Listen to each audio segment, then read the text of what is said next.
Good afternoon. First, let me thank you all for coming to this very important press conference today. Many of you know me. Many of you may know me. For those of you who do not know me, my name is Steve Lynch. I am your conservative constitutional Republican candidate running for Northampton County Executive in 1 week on November 2nd.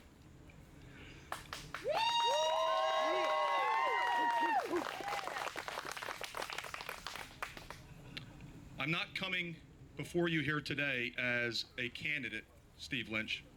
I'm coming before you today as a concerned and outraged Northampton County citizen. I am specifically speaking of the ethics violations and blatant disregard for following proper processes and procedures, as well as several violations by the law by the McClure administration. Today, I will lay out multiple accusations that cannot be disputed and should warrant an immediate investigation. I would like to begin with Gracedale. We're here today at Gracedale.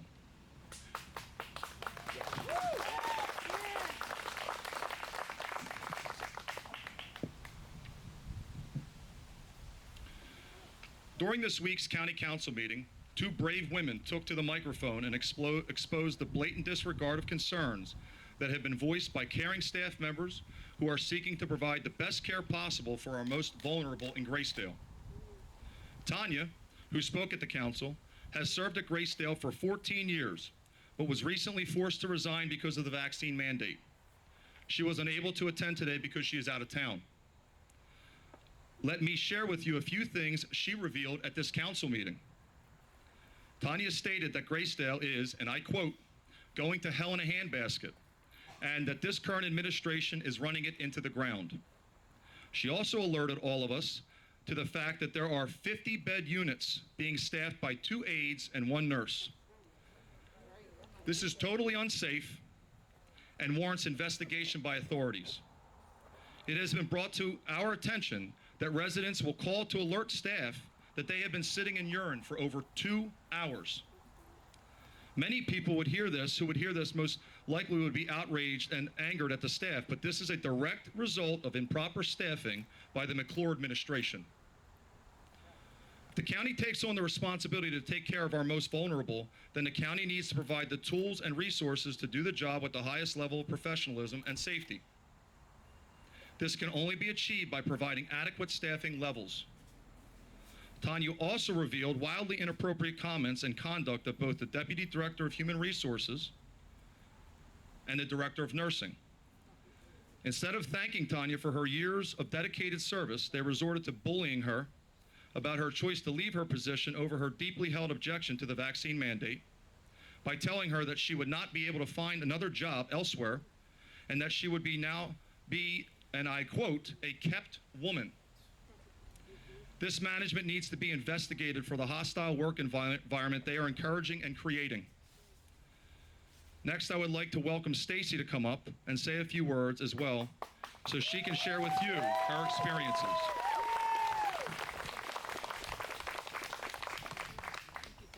Thank you, Stacy. As most of you know, I was at County Council last week to,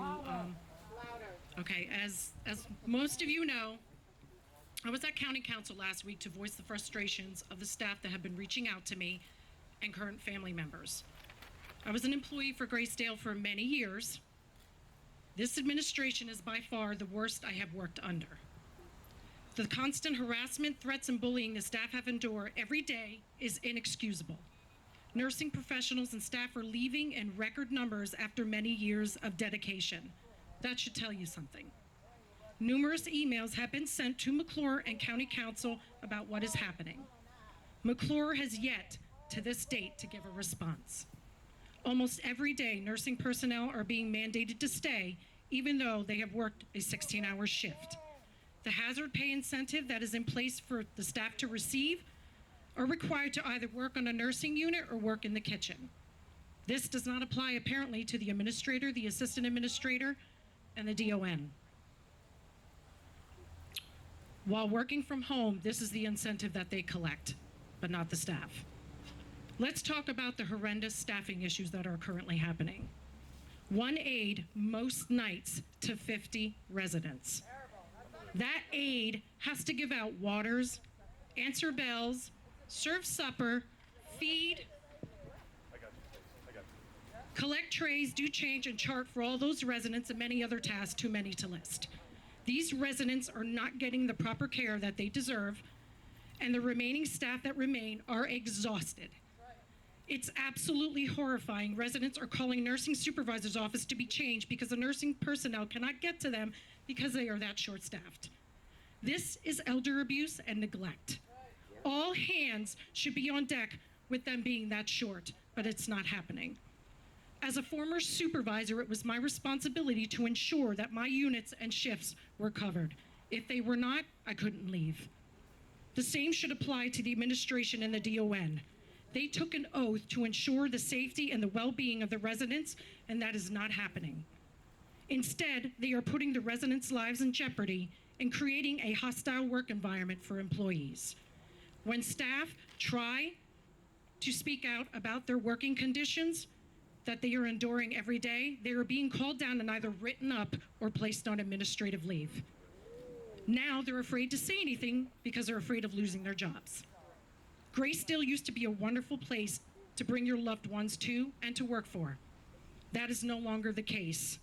This environment they have created is toxic.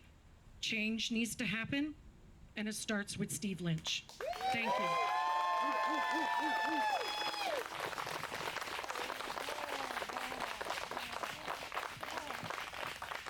Thank you, Stacy. I would also like to welcome up Jeannie Bickford. Yes. I think she has information that everybody should hear. Thank you, Jeannie. Thank you. My mom is a resident at Gracedale. We brought her here a couple years ago, and we can't possibly take care of her at home. But she's not getting care here either, really, because there is one nurse and 2 aides for 50 people. The nurses are being mandated to stay. I know one nurse had a stroke from so many hours. I know a couple nurses that left their position and retired. They didn't want to, but they felt they had no other choice. I know my own daughter is a nurse. She was on my mom's floor, and she had to give up nursing altogether to take up a housekeeping job here so she could get a pension, but she couldn't mentally take the stress of the nursing anymore under this administration. This place has gone downhill so much since my mom has been here that we definitely need a change, or there will not be any more Gracedale. Can you please help to elect Steve Lynch for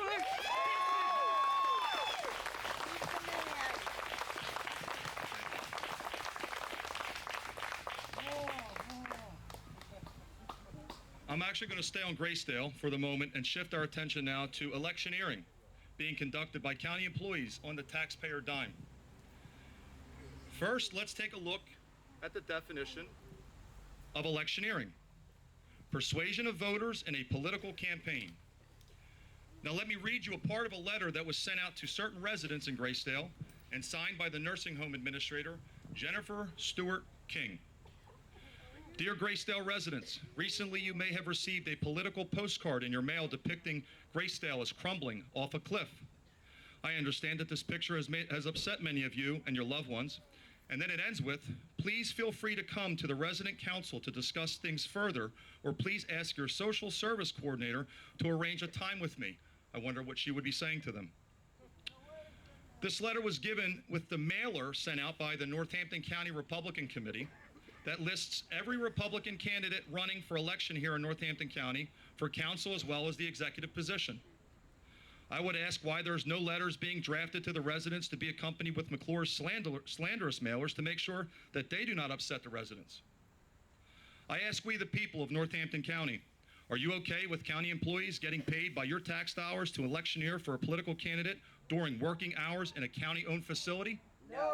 Yeah, I thought not. This needs to be investigated as well, and trust me, it will be.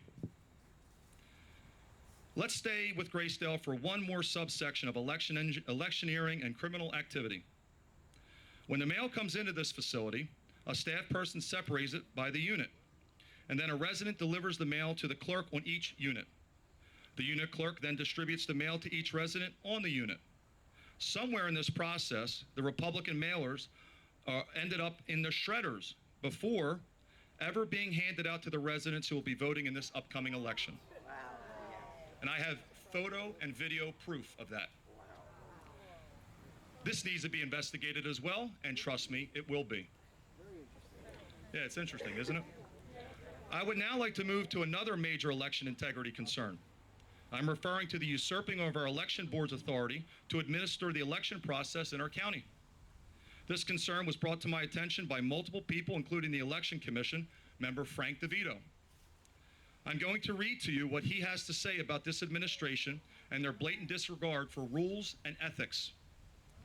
In the first quarter of 2020, the administration told the Election Commission that they had hired a new registrar of elections, Amy Cozy. Members of this Election Commission brought up the fact that in the past, the Election Commission vetted and selected a candidate for this position, who was then hired by the administration. Charles Dertinger from the McClure administration explained that it had never been done that way before. In the second Election Commission meeting of 2020, I asked the administration to clarify whether the registrar position was always filled by the administration hiring process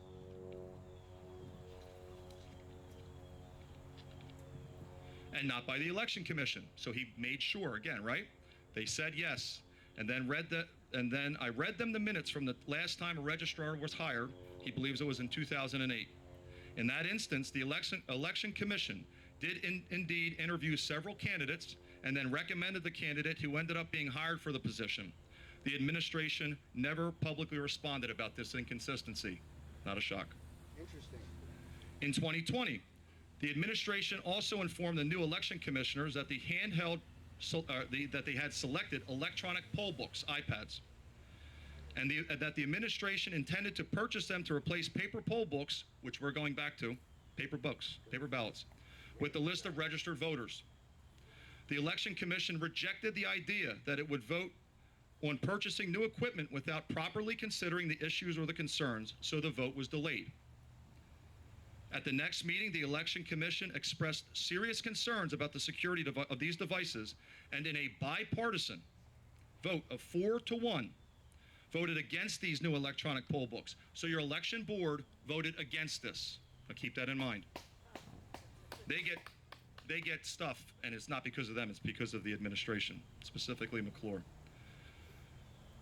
This administration took the position that the Election Commission, whose job is to administer the system of elections, was only entitled to an advisory and not a definite vote on the issue. The administration brought the electronic poll books to County Council for a vote, and they voted to fund the purchase of these devices against the vote of the Election Commission. These electronic poll books were used beginning in the 2020 elections, and how did that all work out? As I stated before, this administration needs to be investigated. This is just another example of the corrupt nature of McClure and his administration. I'm going to finish off this press conference with maybe the most alarming accusation yet.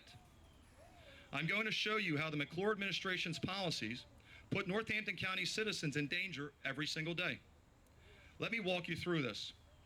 Last week, there was a bail revocation case, X4190281, for one Emerson Salgado, that was held in courtroom 7 with Judge Morganelli.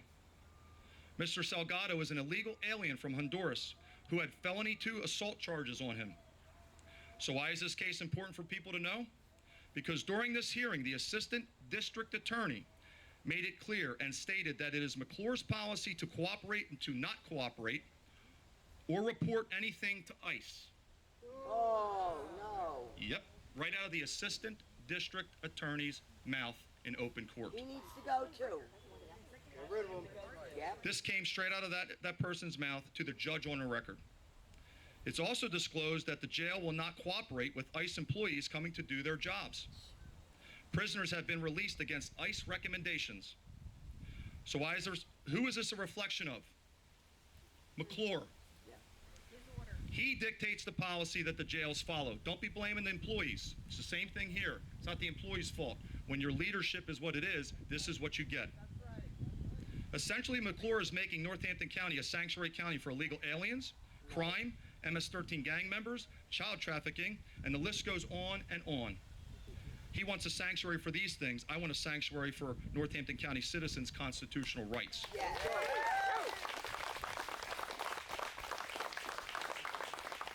Couple that with the fact that he is violating federal law by not cooperating with ICE.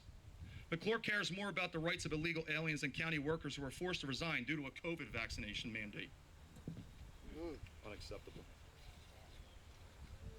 McClure is allowing people in our county who are unvetted and possibly carrying COVID. But he never thought twice about shutting down your businesses and your ability to provide for your families when he shut down our county during the pandemic. As so many other things I've mentioned about this administration today, this needs to be fully investigated, and we the people will not accept silence from our public servants any longer.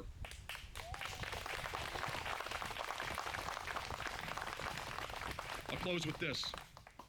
I have done the job for the media once again. Now let's see if they will actually present this information to we the people, or will they attempt to do a premier chop job on all the facts and crimes I have laid out. I taped it all, don't worry about it. You got witnesses, Steve. I'm also personally recording this, so if the media refuses to maintain journalistic integrity, we can share this entire press conference so people have the truth, and the truth will set you free. Amen. Amen. The age of corruption will be ending in 1 week in Northampton County. Yeah. We the people means you.